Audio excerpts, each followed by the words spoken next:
आज के लेक्चर में हम आपको जर्मन भूगोलवेत्ताओं का योगदान में अलेक्जेंडर वान हम्बोल्ट के बारे में चर्चा करने जा रहे हैं। अलेक्जेंडर वान हम्बोल्ट और कार्ल रिटर को चिरसम्मत प्रतिष्ठित काल का प्रमुख भूगोलवेत्ता माना जाता है। इन्हें आधुनिक भूगोल का जनक भी कहा जाता है। अब अलेक्जेंडर वान हम्बोल्ट जो है, इनका जन्म जो हुआ है 1769 ईस्वी से लेकर के 1859 ईस्वी तक, ईस्वी से सन 1769 ईस्वी इनका जन्म हुआ था और 1859 ईस्वी में इनकी मृत्यु हुई थी।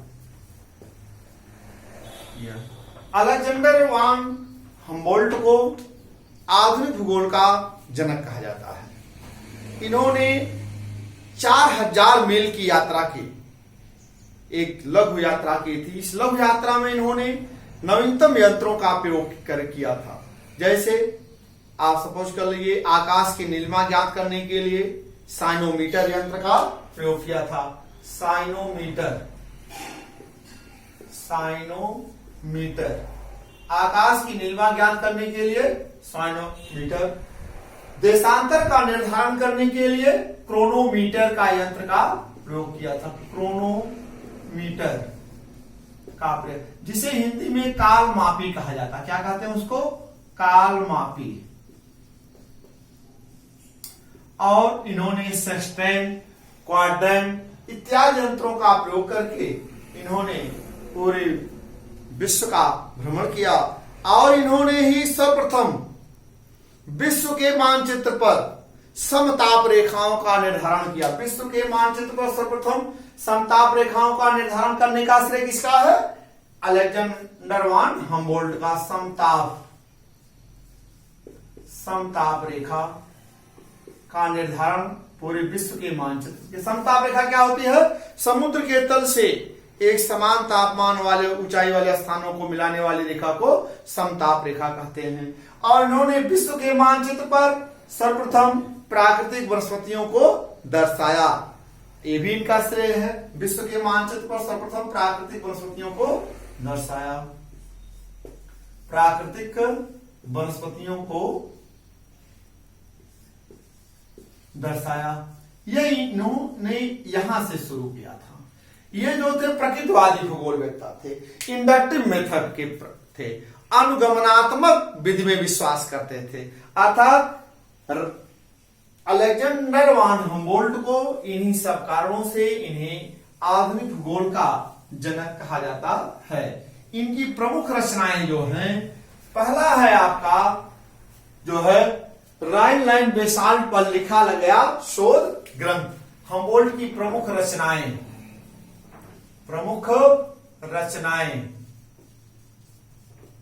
यह आप हो गया है। अब ये हो जाएगा राइनलैंड बेसाल्ट पर लिखा गया शोध ग्रंथ। राइनलैंड बेसाल्ट पर लिखा गया शोध ग्रंथ।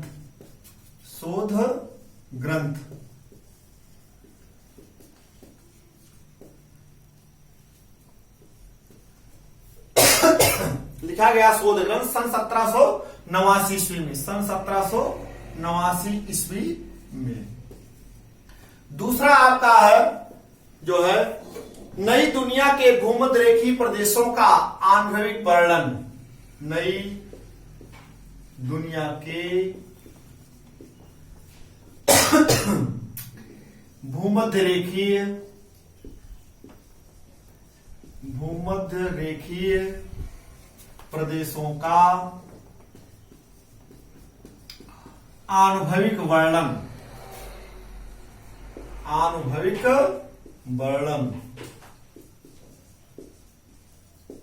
यह आप हो गया नई दुनिया के भूमध्य रेखीय प्रदेशों का अनुभविक वर्णन। तीसरा दक्षिण अमेरिका के आदिवासियों का वर्णन। दक्षिण अमेरिका के आदिवासियों का वर्णन। आदिवासियों का वर्णन।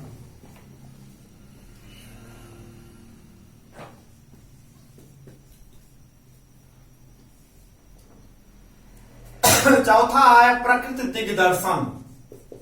प्रकृति दिग्दर्शन, प्रकृति दिग्दर्शन। इस तरह से देखेंगे। आपका पांचवा है एशिया सेंट्रले। क्या है? एशिया सेंट्रले।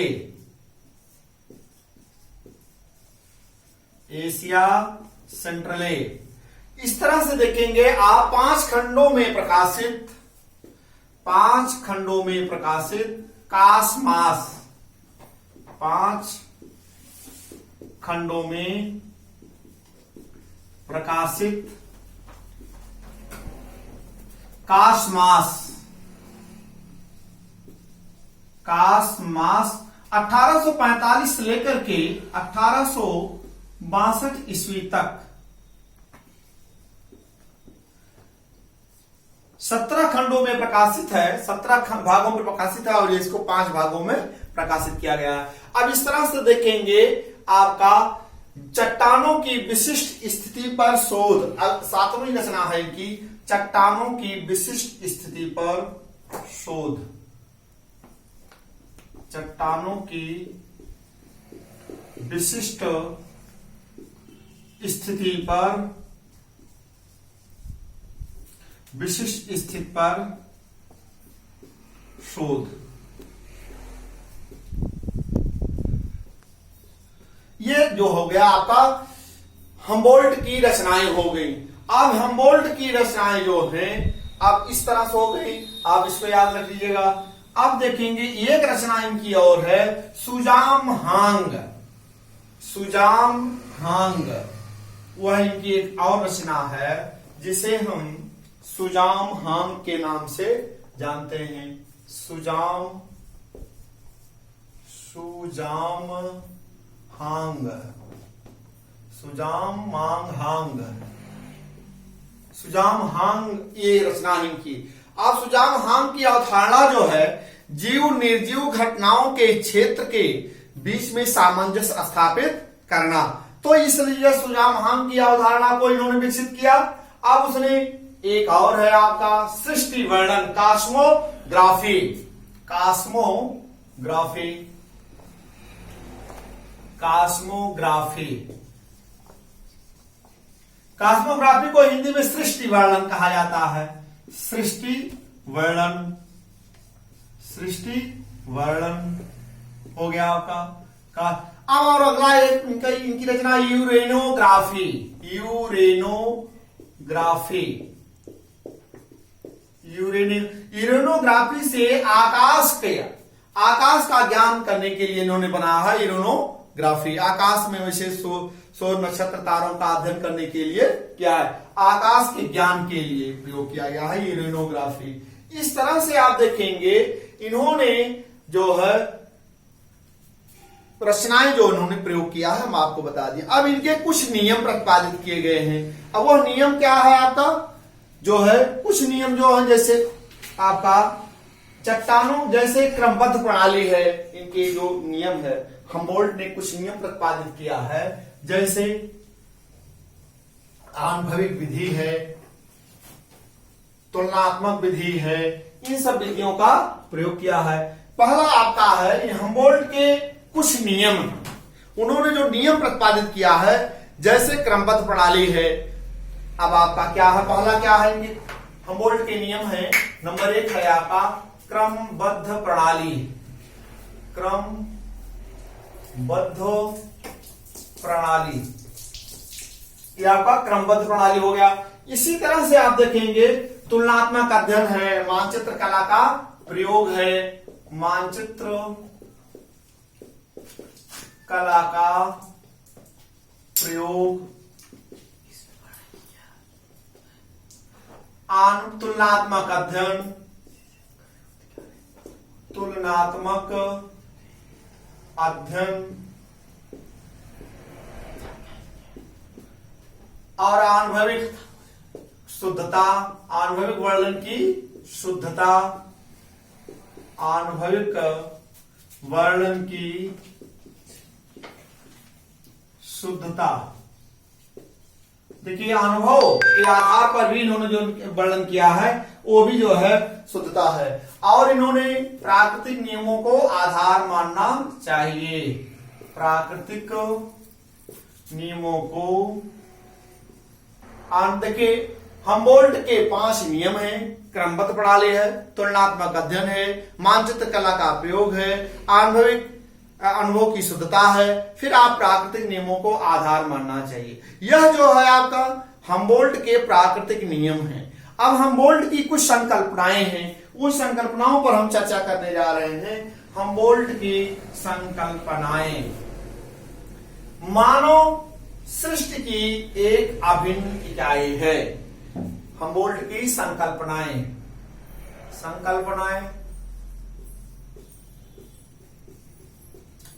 मानव सृष्टि की एक अभिन्न इकाई है।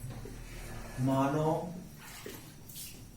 सृष्टि की एक अभिन्न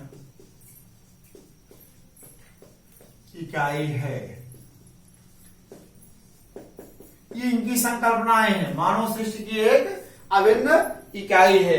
अब आप देखेंगे भूगोल में पृथ्वी तल का अध्ययन, इन्होंने भूगोल में पृथ्वी तल का अध्ययन एक मानव निवास के रूप में किया है। अर्थात भूगोल में पृथ्वी तल का अध्ययन जो किया जाता है मानव के निवास के रूप में किया जाता है। यह इनकी संकल्पना है। अब आप देखिए दूसरी संकल्पना है भूगोल में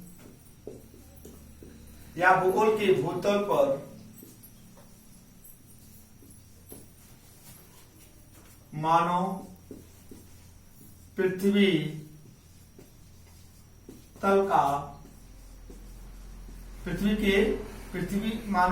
के तल पर निवास करता है।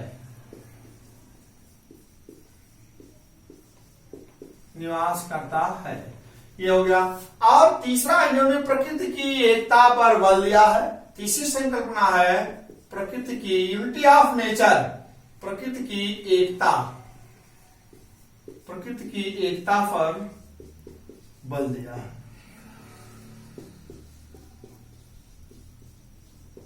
प्रकृति की एकता पर इन्होंने बल दिया है। इसी तरह से देखेंगे कार्य कारणत्व सिद्धांत को भी उन्होंने प्रतिपादित किया। भूगोल में कार्य कारणत्व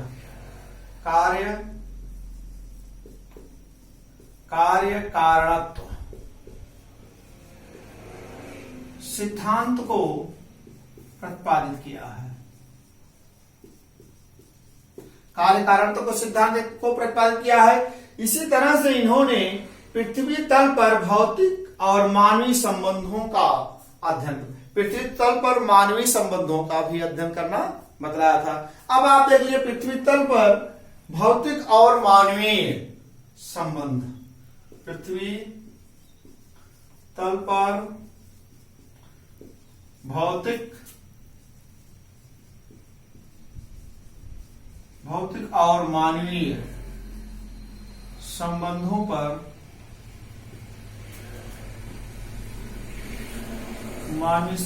पर अध्ययन करना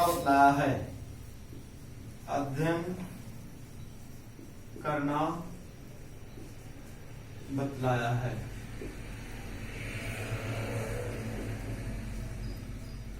अब देख लीजिए इन्होंने एक संकल्पना इनकी और है। भौतिक भूगोल या सामान्य भूगोल और भौतिक भूगोल में कोई अंतर नहीं था। अतः सामान्य बनाम भौतिक भूगोल। सामान्य भूगोल और भौतिक भूगोल में कोई अंतर नहीं है। अगली संकल्पना इनकी है सामान्य भूगोल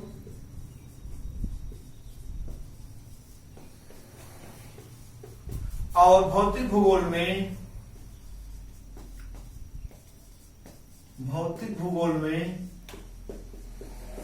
कोई अंतर नहीं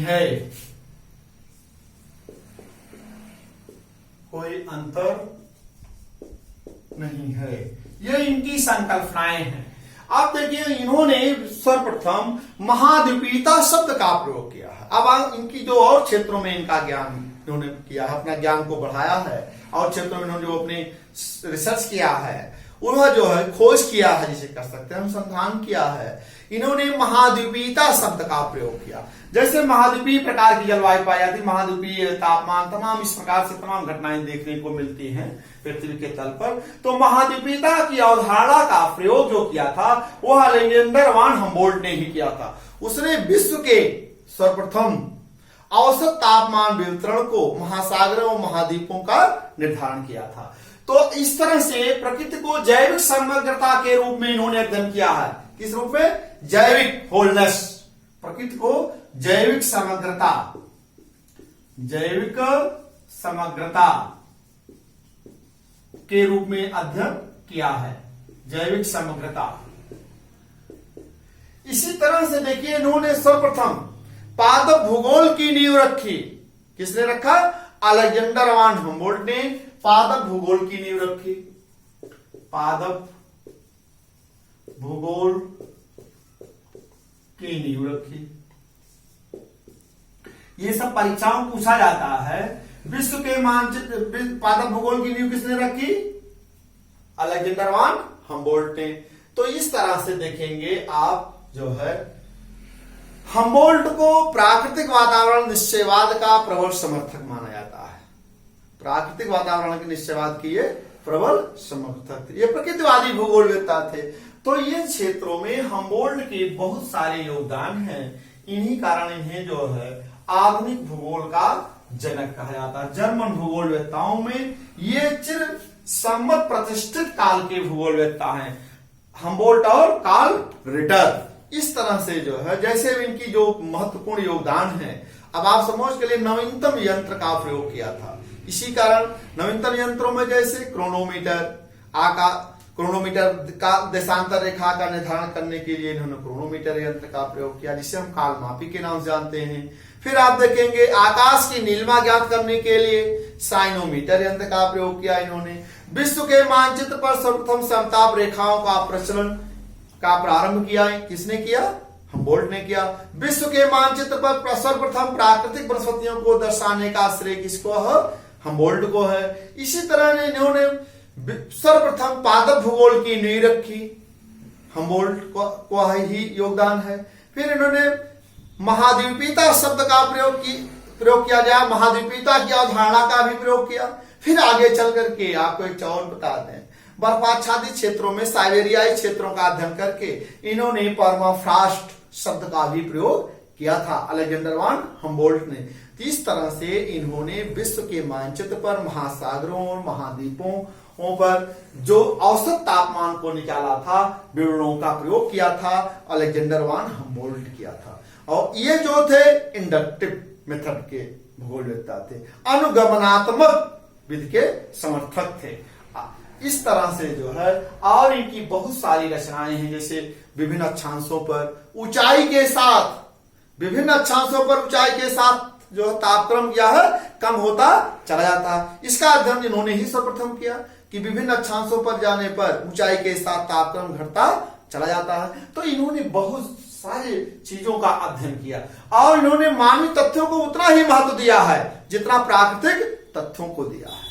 जहां प्राकृतिक तथ्य है वही जितना महत्व दिया उतना मानवीय तथ्य, अर्थात जितना मानवीय तथ्य को इन्होंने अध्ययन महत्व दिया है उतना ही प्राकृतिक तथ्यों को भी महत्व दिया है। तो ये सब क्षेत्रों का इनका जो वर्णन है, इन्होंने पूरे विश्व का भ्रमण करके दक्षिण अमेरिका की इंडीज यात्राएं किया, उत्तरी अमेरिका की रॉकीज का यात्राएं की, और फिर इधर यूरोप महाद्वीप में राइनलैंड का, जर्मनी वगैरह क्षेत्र का पूरा अध्ययन किया। इसी तरह से इन्होंने पूरे विश्व का भ्रमण किया और तब जाकर के इन्होंने अपने विचारों को, पुस्तकों को लिखा।